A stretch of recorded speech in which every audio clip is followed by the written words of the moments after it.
Hey, this is Chris Roper, Editor-in-Chief of the IGN PlayStation team, and I'm here today to talk about Dragon Ball Z Burst Limit, the first appearance of the franchise on the PlayStation 3 and Xbox 360. Unlike some of the other Dragon Ball Z franchises where they introduce a large adventuring element or a lot of story parts, this is a straight-up fighting game, and really that's what Dragon Ball Z fans want to see.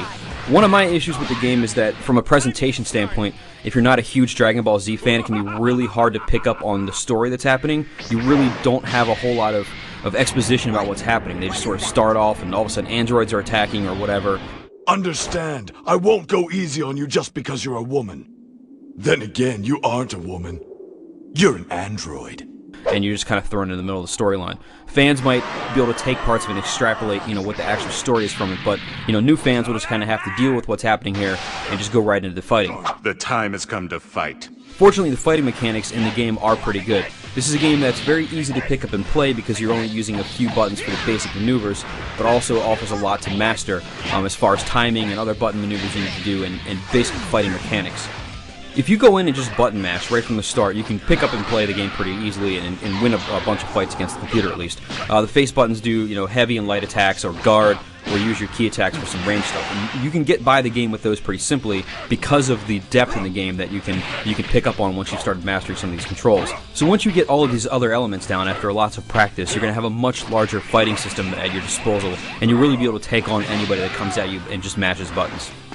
As far as content in the game goes, it doesn't quite live up to the level of some of the other games we've seen in this series with hundreds of characters or whatever, but there is a pretty good amount of characters to choose from. You have a give or take about 25 or so, and they range through a bunch of different pieces of the Dragon Ball saga, so that's pretty good. Stages, on the other hand, you only have a handful to choose from, and a lot of them are really just different backdrops. And they don't really, you're just seeing stuff in the background a little bit differently, but it doesn't really change the fighting all that much, and they can largely be ignored, and, that's not really as good. So I really wish that there was more stages to choose from. They could have gotten a lot more inventive like we've seen in other games, but, what is there does look good.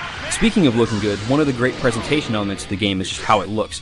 Characters represented fantastically, they look like the guys from the show, real voices are in there, so that's great. They've done a fantastic job of mimicking and coming up to the level of what you're going to see in the cartoon. As I mentioned, Burst Limit is capable of being played online, and aside from leaderboards and rankings of that sort of thing, and you have a power ranking that kind of goes up and down depending on how you're doing, there's not really a whole lot to it other than just finding a player in a match. You can't set up a tournament ladder or anything like that.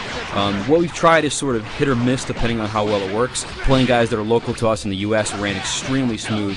Seemed like they're right there with us on the same system. Playing other guys, and I'm guessing there are other parts of the world since the game isn't quite out here yet, had a fair bit of lag. It was a little choppy, so that's a little screwed up. So if you're playing some guy and there's some lag involved, it's going to change the dynamic of how the game's played. But if you are playing somebody local to you, which shouldn't be a problem once the game is available everywhere, then it plays brilliantly. It's extremely fast, and it feels just like somebody sitting right there next to you on your couch. I like that strong body of yours. So overall, Dragon Ball Z Burst Limit is a really fun fighting game. There's a lot there for beginners and masters alike to come in there. There's plenty of stuff for you to learn, to practice with the game, to get better, expand your skill set, so that's really cool. As I mentioned, we wish there were more stages, but the inclusion of online play sort of helps tie it over. If you're a Dragon Ball Z fan, there's going to be a lot to like here. As I mentioned, if you're not so much of a fan, there's going to be a little bit of hurdles overcoming and understanding the story, but if you just want to get in there and fight some people, and you're not into like super hardcore stuff like Virtua Fighter, then you're going to find a lot to like here.